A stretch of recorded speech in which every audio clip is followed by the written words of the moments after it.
안녕하세요. 김유갑의 경제부동산입니다. 구독, 알림 부탁드립니다.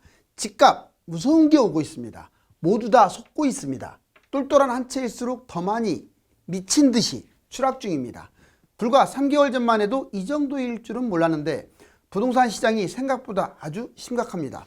서울에서 예전 같으면 가점 70점이 넘었을 재건축과 뉴타운이 미분양이 속출하는가 하면 강남을 비롯하여 전국 지역별 대장 아파트들이 날개 없이 추락하고 있습니다. 바로 아주 무서운 것이 오고 있기 때문입니다. 유료상담은 010-3999-8808 제가 직접 매도와 매수 타이밍 입지 추천해 드립니다. 전화 주십시오. 집값 무서운 게 오고 있다. 똘똘한 한 채 미친 듯이 추락. 여기 보시면 이제 아파트들이 막 홍수가 나가지고 떠나가고 있어요. 3기 신도시 그렇고 이제 집이 넘쳐납니다. 정말 너무나도 많아요. 보시면 오늘 아주 좋은 내용들이 많아요.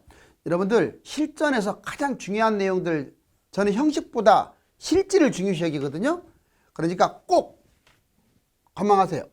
여기 보시면 지역별 분양과 매매 평가 타이밍. 먼저 분양부터 서울과 신도시 전국. 자, 지금 분양 받지 마라 그러는데 솔직히 장기적으로는 분양은 좋아요. 장기적으로는. 그런데 지금 단기적으로 집값이 너무 많이 빠지고 있기 때문에 분양과 금매를 비교했을 때 지금은 분양이 나은 것들도 꽤 많지만 1년 정도 더 떨어져 버리면 얘보다 금매가 더 나올 수 있기 때문에 분양을 함부로 넣으면 안 되겠죠. 그렇지만 평가는 해드릴게요. 서울. 자, 강남 서초 이게 재건축, 강남권의 재건축. 그 다음에 서울 전체의 재건축이나 뉴타운. 바로 이런 데가 이제 대단지들. 얘들이 뭐 분양가 이제 어떻게 되든지 간에 보통 현재 잡힌 대로 나오죠. 자, 단기적으로 무조건 분양받지 마라 그러는데 그건 아니에요. 단기적으로 아주 나쁜 게 아니라 평범합니다. 좋다고 하기는 그렇죠. 이제 집값이 막 떨어지는 중이니까. 그렇지만 웬만한 곳들, 여러분들이 알고 있는 강남 서초, 재건축, 뉴타운 이런 곳들은 장기적으로는 2배 뜁니다. 분양가가 예를 들어서 뉴타운 같은 경우 9억에서 30평대가 한 11억 사이라면 그렇게 보시면 돼요. 거의 20억 정도? 다른 것들도 마찬가지예요. 그렇지만 더블 먹으니까 무조건 넣어야지 이게 아니고 오히려 더 많이 뛰는 금매가 많이 나올 수 있고 당분간은 집값이 못 가잖아요. 그래서 골라서 더 좋은 데 넣을 수도 있고 그런 것들 때문에 신중하자 이거죠. 300세대 미만 개별 분양 이런 걸 왜 받습니까? 지금 이거 받으면 망해버려요. 보세요. 단기적으로 평범이 아니라 위험하고 장기적으로도 평범하다고 했어요. 물론 얘들도 일부 뜁니다. 안 뛰지는 않아요. 분양이니까. 그렇지만 너무 마음고생 하겠죠. 두 번째 신도시. 교산, 창릉, 복정 등 상급지 아시죠? 대충. 좋은 곳 신도시. 단기적으로는 이런 곳도 평범해요. 이제는 집값이 막 폭락장이니까. 그러니 사전청약 없어졌잖아요. 그렇지만 장기적으로 무조건 2배 뛴다는 거. 서울도 그렇고 여기도 그렇고 분양가의 2배는 간다고 보셔야 돼요. 그 다음에 제일 외곽 순환고속도로 밖에 좀 외곽 쪽에 있는 3기 신도시 또는 2기 신도시. 자, 이런 곳들은 단기적으로도 위험하고 장기적으로는 대신에 신도시기 때문에 2배 뜁니다. 이런 것도 2배 가까이 왜 올라가냐면 분양가가 대신에 싸요. 외곽은. 이해가셨죠? 자, 신도시는 외곽은 좀 덜 뛰고 금액이 적겠죠. 2배 뛰지만 핵심 지역은 분양가가 높은 데에 비해서 그만큼 더 뛰니까 많이 가고. 자, 전국 볼까요? 지역별 핵심 분양가이면서 핵심 지역이면서 분양가도 저렴해. 이런 것들 나오고 있잖아요. 단기적으로는 평범합니다. 그러니까 이번에 대전 둔산동 이런 데도 이제 미분양까지는 아니지만 뭐 거의 비슷하게 나오고 있잖아요. 그렇지만 장기적으로는 얘들도 많이 올라갈 거예요. 자, 300세대 미만 개별 분양 아예 보지도 마세요. 단기적으로도 위험하고 장기적으로도 평범한 걸 뭐로 넣습니까? 자, 이제 매매 볼까요? 서울 이번에 매매 50% 내외로 하락을 했다. 집값이. 자, 고점 대비 50% 떨어지면 얘는 지금은 평범할지 몰라도 좀 더 떨어질 수도 있죠. 근데 장기적으로 서너 배까지 뜁니다. 왜? 2배 뛰어야 본전인데 신고가 찍고 가요. 서울 같은 경우는. 그래서 3배, 4배까지 가는 거예요. 꼭 기억하세요. 지금 그렇다는 게 아니라 앞으로 내년에도 좀 빠지니까 상황을 봐야겠죠. 자, 그리고 이번엔 덜 빠졌어. 20에서 한 40%. 이미 20%는 다 빠졌잖아요. 이 사이로 빠졌을 때 잡았다. 근데 단기적으로는 더 빠질 가능성이 크니까 위험하고 장기적으로 역시 2배 이상 3배 뜁니다. 그런데 수도권은 좀 달라요. 자, 50% 내에 반토막이 똑같이 났어도 단기적으로 평범하고 장기적으로 서너 배가 아니라 이제 두세 배. 그래도 2배 이상은 먹습니다. 분양보다는 반토막 났다면 분양보다는 나을 거예요. 그런데 20에서 40% 사이에 떨어진 것을 잡았다. 이제 올해나 내년 초까지가 이 사이겠죠? 자, 단기적으로 위험합니다. 이런 경우는. 근데 장기적으로는 2배까지는 안 뛰고 한 50%. 많이 뛰는 것은 2배. 이렇게 생각하시면 돼요. 자, 광역시 지방. 점점점 입지가 나쁠수록 수익률은 줄어들어요. 50% 떨어졌다. 단기 평범, 장기 2배 뛰니까 이제 본전치기 하는 게 2배잖아요. 반토막 났으니까. 그래서 잡아도 돼요. 50% 떨어지면. 그렇지만 20에서 40% 사이에 잡게 되면 단기적으로 위험하고 장기적으로 잘해야 본인이 하락한 가격밖에 못 올 수도 있고 또는 자기가 산 가격에 50% 급등. 결론적으로는 제가 쭉 해드렸는데 분양가 매매 여러분들이 충분히 이해됐죠? 자, 수도권, 지방, 과거 10년간 폭락이 또 반복될 가능성이 큽니다. 오늘 이것도 상당히 중요한 내용이거든요. 어떤 특정 아파트에 대한 평가가 아니라 다 모양이 똑같아요. 이렇게 약속이라도 한 듯이. 예를 들면 하남시 신장동 대면 강병타운 33평의 모습인데 얘가 지금 5억 갔다가 3억 5천까지 떨어졌다가 8억 5천 미친 듯이 뛰었죠 진짜. 그런데 재밌는 게 여기 보시면 2010년부터 2009년부터 2019년까지 약 10년 동안 제자리 걸음이었어요. 그쵸? 다 이 모양이에요. 10년 동안 안 뛰었다는 거예요. 경기도나 인천, 서울 외곽 약 80% 아파트 가요. 그러다가 이제 날아간 거죠. 그런데 재밌는 것은 이 바닥 시세가 적당해요. 왜? 우리나라 거품 가격이 GDP 대비 다른 나라보다 2배 이상 높거든요. 그러니까 이 정도는 떨어져 줘야 한 4억 이 정도 돼야 적당하지. 지금처럼 막 8억 5천까지 치고 간 것은 거품이 2배 이상이라는 거. 지금 막 빠지고 있죠. 여기 거래량도 보실래요? 거래량도 이렇게 지금 못 가는 상황에서도 거래량이 엄청나죠. 그러니까 거래량이 많다고 해서 무조건 집값이 뛰는 게 아니에요. 자, 보시면 수도권 80%. 자, 아파트 분석, 시세 분석. 2009년에서 2019년 10년 동안 침체됐죠. 10년간. 다른 것들도 다 그래요. 여러분들 살고 있는 집 대부분이. 2009년 시세 10년 후에 겨우 회복했어요. 앞으로도 그럴 것 같아요. 폭락을 하면 바로 뛰는 게 아니에요. 10년 후에 대부분 경기도나 인천 꼭 10년이라고 못 박을 수는 없지만 시간이 걸린다 이 말이죠. 자, 그 다음에 2009년 시세 10년 후에 회복됐고 거래량이 많아도 10년 침체. 장기 폭락했다는 거. 진짜 장기 폭락했네요. 이기 신도시 등 공급 과잉이 원인이었어요. 왜 경기도나 인천이 이렇게 못 갔냐, 지방도 못 갔냐. 너무 물량이 많아. 그 다음에 원룸이 급증했어요. 지금 원룸은 주택에 잡히지도 않는 경우가 많은데 이것도 집인 거예요. 1인 가구가 30%가 넘어갔어요. 이러다 보니까 집이 사실상은 남아 돌아가요. 해외 집값, GDP 대비, 소득 대비 거품이 너무 심해요. 여기까지 올라왔잖아요 지금. 그 다음에 단기 폭등, 집값 잡을 능력, 의지 부족. 원래는 자 집값 잡을 능력과 의지가 부족했지만 이제 누가 부족했겠어요 이게. 지난 정권에서 집값을 잡을 능력도 안 됐고 의지도 없었던 것 같아요. 솔직히 집값 얼마든지 잡을 수 있었는데 4, 5년 동안 너무 뛰어버렸잖아요. 그리고 그것만 이유가 아니에요. 이 코로나도 문제입니다. 코로나도. 부동산, 주식 이쪽으로 돈이 막 몰려왔어요. 정부 정책도 좀 한계가 있었을 거예요. 이게 너무 돈이 이쪽으로 몰려들다 보니까. 그래서 거품이 이렇게 치솟은 거예요. 해외 집값 상승.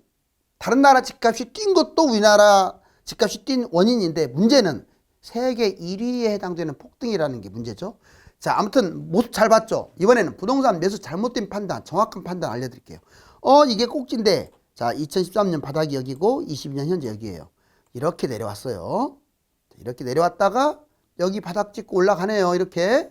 자, 그럼 여러분들이 이거 타이밍을 잡을 때 사이클이라는 걸 개념을 좀 알아두면 판단하기가 쉬운데 이 사이클을 한 번도 공부한 적이 없는 사람은요 그냥 감각으로 하다 보니까 망하는 거예요. 강남 산다고 강남 아파트를 잘 잡는 게 절대 아니에요. 그래서 기본적인 이론, 과거의 데이터를 공부를 해야 돼요. 여기 보시면 A 보자고요. 자, 2009년입니다. 꼭지. 그런데 잘못된 판단, 사이클에 무지한 사람들은 급매라고 착각해요. 왜? 그 앞에 거보다 더 떨어졌으니까. 그 다음에 B 한번 볼까요? 여기 B. 좀 내려왔네요. 근데 아직은 좀 더 내려가요. 자, B 바닥이라고 판단합니다. 여기서 여기도 지금 많이 빠진 거예요. 여기에는 바닥이라고 판단해요. 바닥 아니죠, 아직은. 자, 그리고 또 매주마다 시세가 있는데 그것도 확인 안 하고 그냥 에이, 이 정도면 이쯤 하면 하고 사버리는 거야. 하락 시작. 어떻게 이게 하락 시작입니까? 사실상 반토막 거의 난 거니까 이 정도면 바닥이라고 생각을 해야죠. 하락 시작이라고 생각해서 매수를 안 해. 그런데 뒤에 보실래요? 이제 올라왔어요, 조금. 자, 꼭지라고 판단하는 거예요. 자기는 3억에 잡으려고 했는데 여기 보시면 이제 5억에 잡으려고 했는데 7억까지 올라와 버린 거야. 그러니까 잡기가 싫어져요. 꼭지라고 생각해. 무슨 꼭지입니까? 집은요, 시세에서 2배는 기본으로 가요. 바닥 시세에서 2배. 꼭 기억하세요. 이번에는 2 볼까요? 2. 자, 2 여기 있네요. 자, 지금 또 역시 꼭지라고 판단하는 거예요. 이 바닥보다 훨씬 많이 뛰었어요, 이번에는. 물론 많이 올라간 건 한 거지만 아직 2배까지는 아니고 한 60% 정도 뛴 것 같아요. 아직은 상승 여력이 많아요. 그 다음에 F 볼까요? 여기 F. 거의 꼭지네요. 자, 근데 폭등을 또 기대해요. 이때는 패닉으로 잡은 거예요, 완전히. 아, 집은 뛰기만 하는구나. 이건 앞에서 공부한 적이 없으니까 이런 걸. 뛰기만 하는구나. 그 다음에 마지막 G 보실래요? 이제 떨어지고 있는데 역시 되돌이표. 급매라고 판단해요. 왜? 꼭지 대비 떨어졌으니까. 자, 여기 A. 이 A에서 급매라고 판단. 이게 똑같이 반복도 있고 이게 이 뒤에 또 이어져요, 이렇게. 그래서 여러분들 꼭 잘하세요. 여기서 보면 정확한 판단은 A, 하락 시작. B, 하락이 지속되고 있다. 뭐 이때 잡아도 크게 나쁠 건 없지만 더 빠지니까, 주간 시세가 더 빠지니까 기다리자. C, 바닥 판단. 그래요. 바닥 뭐 반토막 난 것 같으니까 사자.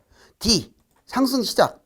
좀 올라왔네. 그렇지만 내가 판단을 잘못해가지고 한 30% 뛰었으니까 잡아도 되겠다. 자, 그 다음에 E, 상승 중반. 좀 아리까리 하긴 하지만 그래도 내 집 마련을 해야 하니까 잡겠다. F, 꼭지. 너무 많이 뛰었어. 지금은 좀 조심해야겠다. 그리고 G. 자, 이거를 급매를 판단하는데 급매라고 생각하지 않고 이제 하락 시작이라고 생각해요. 바로 이런 의식이 필요합니다. 이런 인식을 가지면 안 돼요. 자, 부동산 폭등락 사이클이 정말 재밌어요. 똑같으세요. 자, 86년부터 2000, 이제 이거는 직접 그린 건데 대략 한 2024년까지 본다면 여기 보세요. 쭉 올라갔네요. 엄청나게 뛰었습니다. 이 모양. 빨간색으로 돼 있죠. 이번에는 2099년부터 올라가기 시작을 해서 2007년에 꼭지 찍었죠, 거의. 자, 이 모양. 그 다음에 여기도 보세요.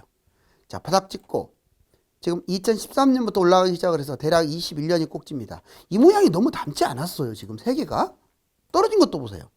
자, 지금 97년까지 쭉 내려왔어요. 91년부터. 그 다음에 여기 보시면 2000 이제 조금 여기서 맴돌긴 했는데 9년부터 23년까지 완전 추락. 그 다음에 여기 보시면 이제 2022년부터 막 내려가고 있는데 이렇게 따지고 보면 24년이나 5년까지는 충분히 내려간다는 얘기거든요. 이거 진짜 중요하잖아요. 우연의 일치라는 건 없어요. 한번 꺾이게 되면 계속 꺾이잖아요. 올라가면 계속 올라가고. 바로 이게 부동산인 거예요. 심리라는 게 그렇게 중요해. 문제는 왜 이렇게 많이 빠졌느냐. 1기 신도시 입주 때 보세요. 그냥 추락해버리지. 2기, 더군다나 2기 신도시 입주 때 완전 난리 났죠. 이제 3기 신도시 분양 입주가 이제 다가올 거 아니야, 앞으로. 분양도 마찬가지야. 난리 날 것 같죠. 그러니까 항상 이 신도시 때문에 망하는 거예요. 상승장에 주택이 너무 뛰니까 집이 부족하니까 지어라 해가지고 하락장에 망하는 거지. 자, 이번에 폭락문자, 폭등문자. 저 다시 말하지만 폭락문자, 폭등문자 둘 다 위험해요. 저 폭락문자 아닙니다. 폭락문자는 더 위험해요, 폭등문자보다. 왜? 집은 그래도 우상향 하는데 막 떨어진다 그래갖고만 계속 하는 사람들. 지금은 떨어지는 게 맞죠. 자, 부동산 전망. 상승문자, 주장. 집값이 우상향함으로 계속 올라간다. 뭐 전체적으로 우상향한 건 맞죠. 그렇지만 계속 올라간다. 두 번째, 근거. 집값은 결국 많이 올라간 건 맞아요. 그리고 또 주택이 부족하고 필수 욕구. 의식주니까 필수 욕구 때문에 올라간다. 주택이 무조건 부족하다. 이것은 좀 아닌 것 같고 필수 욕구는 어느 정도 일리가 있네요. 그런데 평가해 볼게요. 긍정적인 요인은 지속적으로 자산이 올라간 건 맞아요. 부동산이 지금까지. 그래서 반전은 맞지만 영업적 목적으로 집값 주로 상승론자들 보면 물건 팔아먹으려고. 자, 유튜브 조심하세요. 그러니까 뛴다 하는 사람들, 이때 뛸 때도 아닌데 뭐 한다 하는 사람들은 다 영업적 목적이 많아요. 특히 젊은 사람들. 자, 뭐 특히 빌라 쪽, 오피스텔 쪽 얘기 꺼내는 사람들은요 다 의심해 보세요. 자, 그 다음에 하락문자 보세요. 주장. 부동산 거품이 심해서 폭락해야 정상이다. 그렇죠. 많이 올라가면 또 이제 떨어지는 건 맞죠. 그렇지만 떨어졌는데도 일부 장나서 앞으로 더 떨어지니까 집 잡지 마라. 이런 사람들. 근거. GDP 대비 해외 집값보다 비싸고 공급이 많다. 그럴싸하네요. 해외 집값보다 비싸. 근데 이게 폭등해서 하락할 때는 이 말이 맞지만 바닥에서는 맞는 말이 아니에요. 이것도. 자, 평가. 자본주의 폭등락 피해를 예방한다. 그렇죠. 자본주의는 폭등 아니면 폭락이에요. 이 부동산만 그런 게 아니라 주식도 그렇고요. 환율도 그렇고요. 금값도 그렇고요. 다 그래요. 이해는 가는데 뒷부분 이게 중요해요. 평생 가난해져요. 이 폭락 문자, 하락 문자 따라다니면 차라리 상승 문자만 또 못해. 결론적으로는 폭락장 위안은 되지만 상승론보다 오히려 손해를 보니까 폭락 문자 말은 지금은 조금 귀담아 들어도 바닥까지 내려올 때는 절대 귀담아 듣지 마세요. 이제 영원히 집 잡지 마라 이런 사람 말 듣지 마시라고요. 중도론자 이게 중요합니다. 이거 아세요 여러분들. 주장 부동산은 폭등과 폭락 사이클로 계속 폭등락하지만 결론적으로는 우상향한다. 맞아요. 두 번째 근거. 많이 오르면 매수 금지. 떨어지면 적극적으로 매수. 다만 골라서 선별을 잘해야 돼. 자, 평가. 과거 데이터 바탕으로 가장 정확한 진단입니다. 결론. 부동산도 주식처럼 폭등락, 양극화 선택이 중요하다. 자, 2021년 꼭지의 영끌 전국 집값 대폭락 행진. 영끌 효과 무주택서 내 집 마련. 1년새 100만 명이나 들었다. 오, 이거 보세요. 2019 이게 떨어지면 별로 안 올라갔을 때는 줄어들어요. 그러다가 21년 꼭지에 100만이 넘었어. 103만. 즉 집값이 뛰면 더 달라붙는다고요. 이거 조심하라고. 항상 하락장에 잡으세요. 하락장에. 자, 오른쪽 도저히 버틸 힘이 없어요. 피눈물 흘리는 영끌족. 자, 송도 10억짜리가 6억, 10억짜리가 고양시 7억. 그 다음에 서울 강동구 고도크라시움 16억 6천짜리가 9억. 진짜 거의 반토막. 밑에 보면 강남구 놀라지 마세요. 음마아파트 30평 26억 3,500이 쭉 내려와서 17억 7천까지 거래됐어요. 이거 10억 빠졌네. 10억. 30% 넘겼네요. 그쵸? 반토막 나요. 이제 결국은 강남도. 무주택 증가와 다주택 감소, 집값 상황이 10%를 잡아라. 여기 보면 무주택은 계속 지금 늘어나고 있어요. 21년까지. 근데 다주택자들은 계속 줄고 있어요. 왜? 이 사람들은 털어내고 이 사람들은 집을 안 잡으니까. 자, 10분위별 봤더니 10분위는 돈이 제일 많은 10%. 그러니까 집값에서 비싼 10%는 14억이에요. 대단하죠? 그런데 이 9분위부터는 9분위 이게 20%부터는 확 떨어져요. 6억 3천. 여러분들이 6억대 집만 가지고 있어도 2분위에 20% 안에 들어가는 거예요. 자, 이제 제일 싼 거 1분위 보세요. 3천만 원. 재미있는 것은 자, 상위 10%는요. 무려 1억 7,500만이 낮췄어요. 1년 동안. 그런데 하위 10%는요. 200만 뛰고 말았어요. 20년, 21년 대비.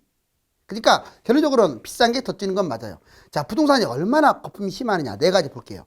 이거는 내려갈수록 고를 수 있는 아파트가 적다 이 말이에요. 지금 보니까 예를 들어서 10개 여기는 뭐 거의 고를 것도 없어요. 왜?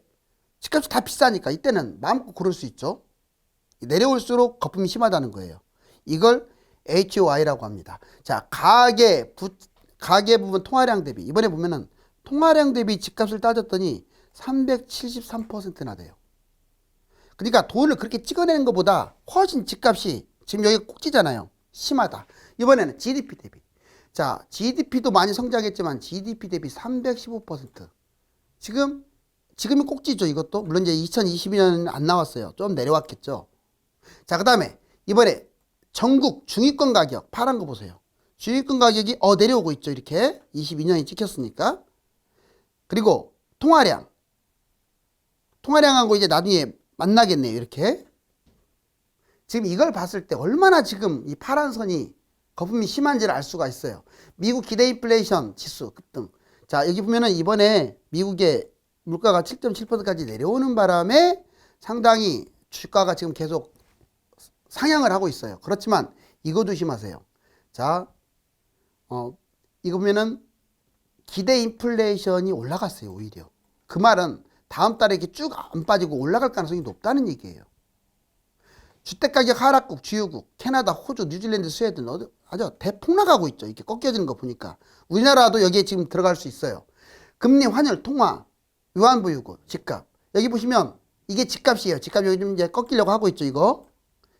그런데 여기 원달러 환율, 달러가 이렇게 올라가고 있어요.